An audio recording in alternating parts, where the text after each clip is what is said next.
Civil সার্জনের কার্যালয় ঝিনাইদহ নিয়োগ বিজ্ঞপ্তি প্রকাশ পেয়েছে। তো আপনারা জানেন যে সিভিল সার্জনের কার্যালয় নিজ জেলার চাকরি নিজ জেলার পরীক্ষা। তো শুধুমাত্র ঝিনাইদহ জেলার স্থায়ী বাসিন্দারা আবেদন করতে পারবেন। তো এখানে 1 থেকে 5টা পদ দেওয়া আছে।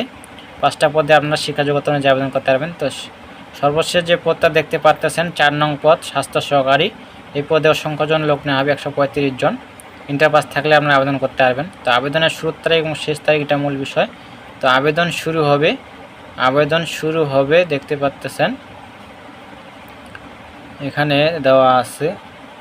আবেদন শুরু হবে এই যে দেখতে পাচ্ছেন আবেদন শুরু হবে 6/8/2025 খ্রিস্টাব্দ সকাল 9টা হতে। আবেদন শেষ হবে 26/8/2025